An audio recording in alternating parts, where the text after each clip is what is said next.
모순과 갈등 그리고 해결에 대해서 오늘 말씀을 우리가 상고하며 은혜를 받고자 합니다. 오늘 말씀 초반에 보면 바리새인들과 서기관 중 몇이 예루살렘에서 왔다 그렇게 얘기한 걸 보면 지금 이 조그만 시골을 중심으로 이렇게 복음이 퍼져나가고 있는데 그 내용이 상당히 충격적이고 또 굉장한 것을 예루살렘에서 이제 들었던 것 같아요. 그래서 이미 세례 요한도 죽은 터라 도대체 또 세례 요한의 뒤를 이어서 누가 이 백성들을 선동하는가 그렇게 생각하면서 흠을 잡으려고 이제 서기관들이 그리고 바리새인들이 예루살렘으로부터 왔다 하는 것은 상당히 의도성을 가지고 찾아온 것이라고 볼 수가 있겠습니다. 그런데 그 사람들이 와서 제일 먼저 예수님의 제자라고 하는 사람들이 이 장로들의 전통을 지키지 아니하고 손도 씻지 않고 음식을 먹는 것을 보고는 딱 잡았다 생각하고, 아니 당신의 제자들은 왜 손도 씻지 않고 먹음으로 장로들의 전통을 지키지 않느냐라고 그렇게 얘기를 하는 것입니다.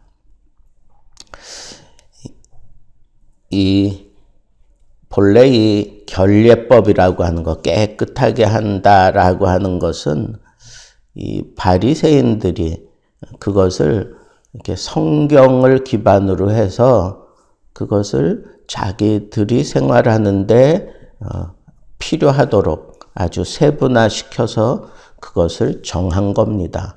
마치 그것이 성경 그 자체인 것처럼 그렇게 이 바리새인들이 그거를 지키면서 우리는 성경적인 사람이다, 너희들과는 우리는 차원이 다르다 하는 그런 생각을 가지고 사람들을 하대하고 있었던 것이 그 당시의 풍습입니다.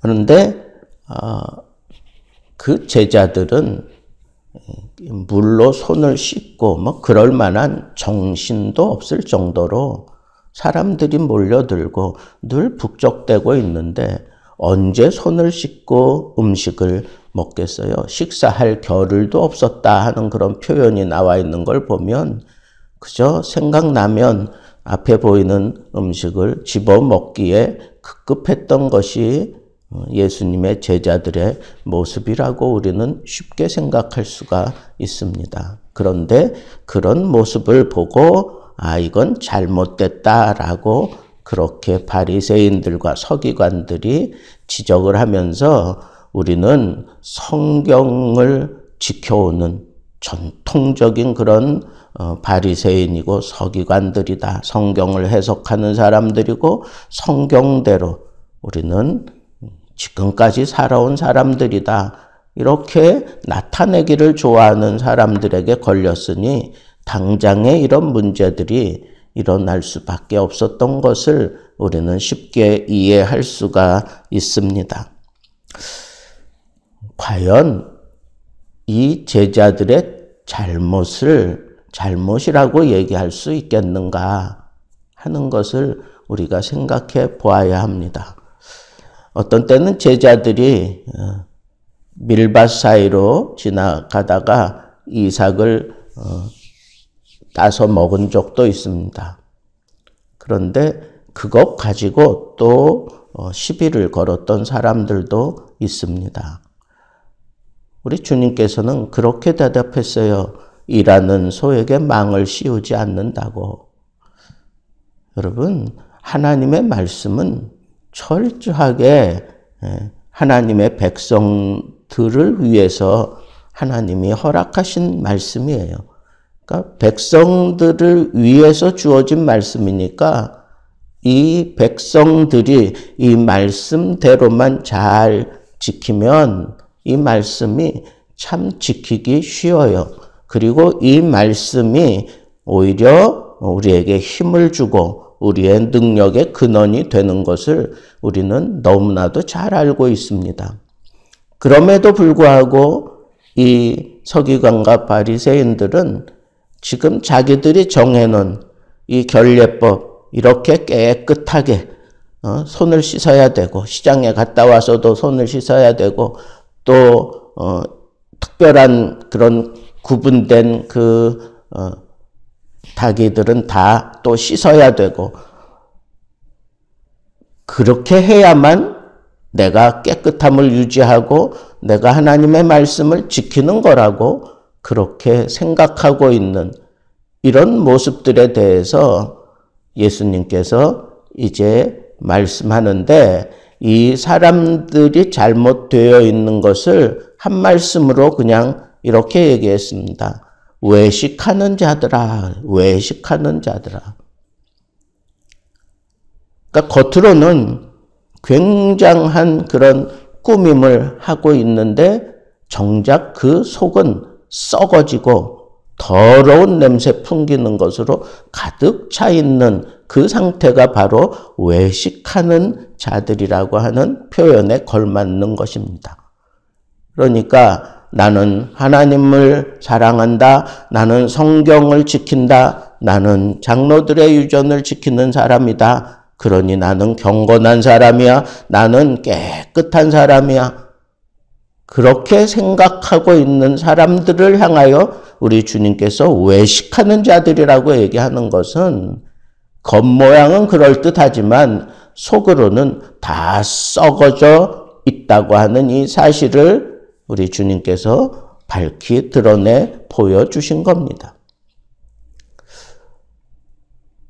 여러분, 우리가 하나님의 말씀을 지켜간다고 하는 것, 이것은 정말 그 하나님의 말씀대로 지키면 되는데 그 말씀을 우리 생활 속에 끌어들이고 우리 자신에게 걸맞게 그것을 해석해서 그 해석한 것이 마치 진리인 양, 진리일 수도 있어요. 그러나 그것이 모든 세대를 아우러 그것이 진리인 양, 성경 본문 그것보다 이 해석된 그 말씀을 더 진리인 양 그렇게 붙잡고 살아가는 사람들의 그 신앙은 우리 주님 보실 때 다 외식하는 자들이라 그러니 외식하는 자들이라.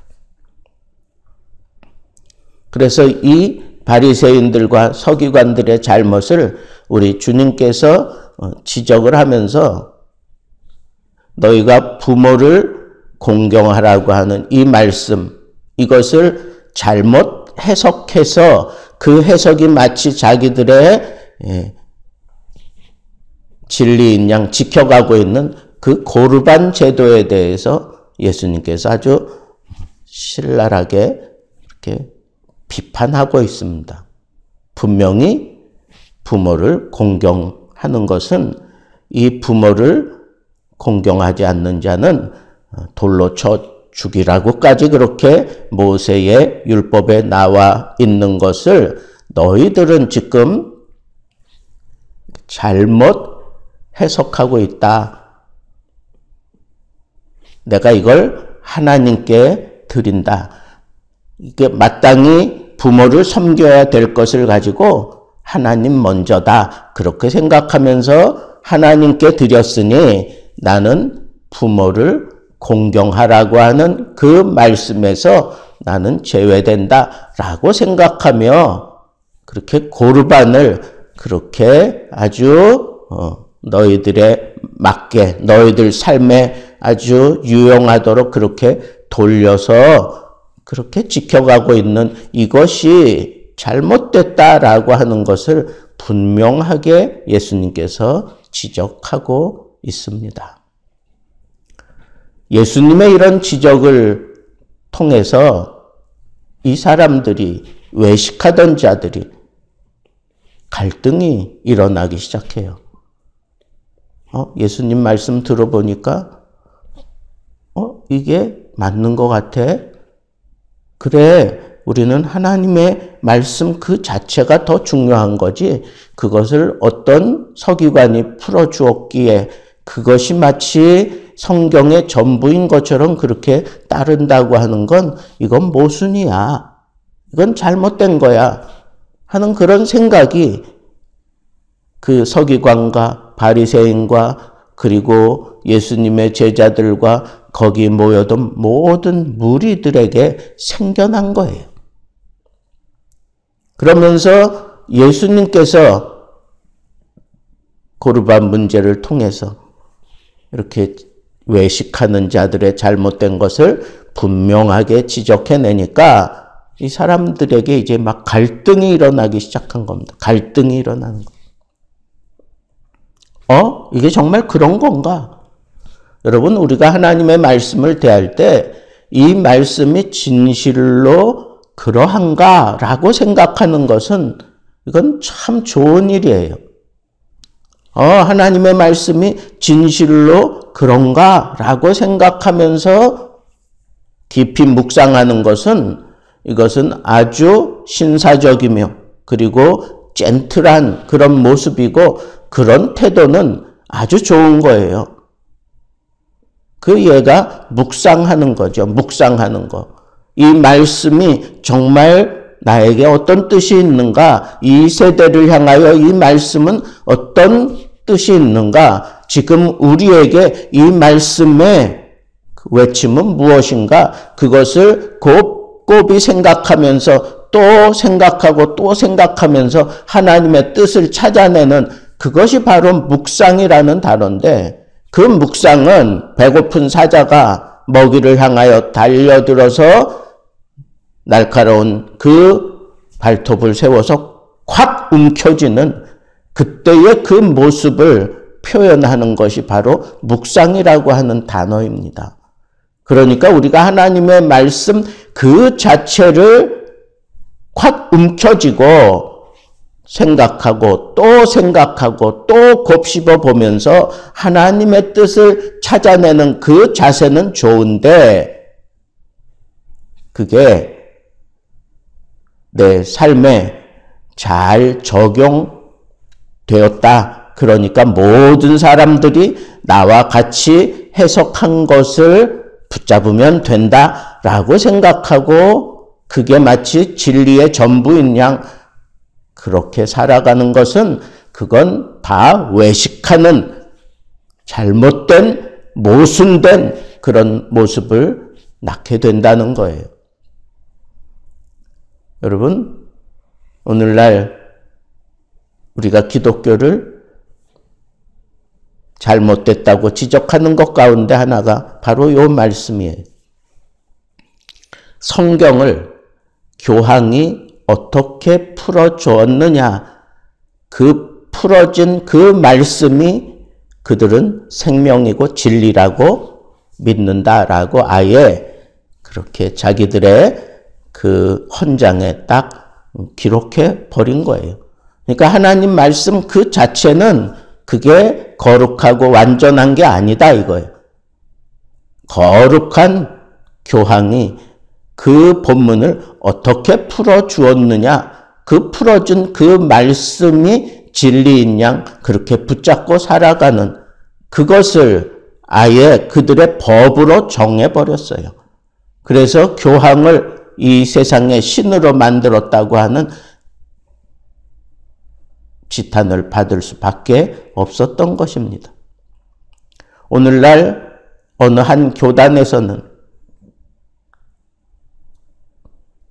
성경 그 자체를 붙들고 씨름하지 않고 자기들의 유명한 학자와 같은 그런 사람들이 성경을 해석해 놓은 그 해석본을 그들은 성경이라고 생각하고 그걸 붙들고 그 사람들은 자기 믿음의 정도를 그렇게 결정하고 따라가고 있습니다.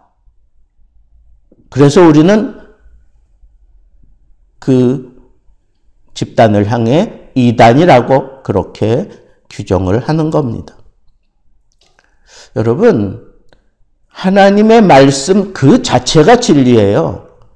우리가 신앙 고백할 때에도 세례를 받고 또 하나님 앞에 사람이 세워질 때 항상 제일 먼저 물어보는 그 신앙 고백 질문이 뭐예요? 완전 무결하고 흠이 없는 그런 완전한 말씀인 줄로 믿느냐라고 묻습니다. 말씀 그 자체가 완전 무결한 거예요. 말씀 그 자체가 생명이고 말씀 그 자체를 우리는 생명인 줄 알고 붙들고 씨름하며 살아가야 하는 겁니다. 이 말씀에 대해서 어떤 사람이 이렇게 설교했더라, 어떤 사람이 이렇게 해석했더라, 그건 그 당시에 그 사람과 그 상황에 맞게 해석할 수도 있지만 마치 그것이 진리인 양 모든 사람들의 상황에 다 갖다 맞추려고 하는 건 그건 모순이라는 거예요. 그건 외식이라는 거예요. 그건 잘못됐다는 거예요. 우리가 붙잡아야 될 것은 바로 이 하나님의 말씀입니다. 예수님이 이렇게 아주 신랄하게 바리새인과 서기관들을 책망을 하니까 나중에 제자들이 와서 또 물었습니다. 도대체 이 말씀의 진의가 무엇입니까? 예수님이 너희는 아직도 깨달음이 없느냐 그러면서 하신 말씀이 뭐예요? 밖에서 사람 몸으로 들어가는 것이 더러운 게 아니다. 들어가서 뒤로 나오는 게 더러운 거다.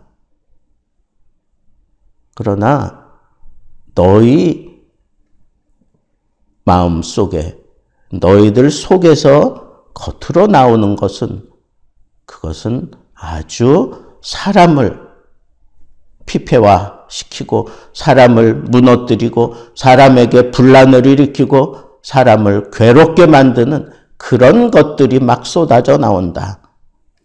그렇게 예수님께서 말씀하셨습니다. 오늘 본문 말씀 마지막에도 보면 간음과 탐욕과 악독과 속임과 음탕과 질투와 비방과 교만과 우매함과 살인과 도둑질과 음란과 악한 생각, 이 모든 것들이 너희 마음에서 나오는 것들이라. 그게 더러운 거지.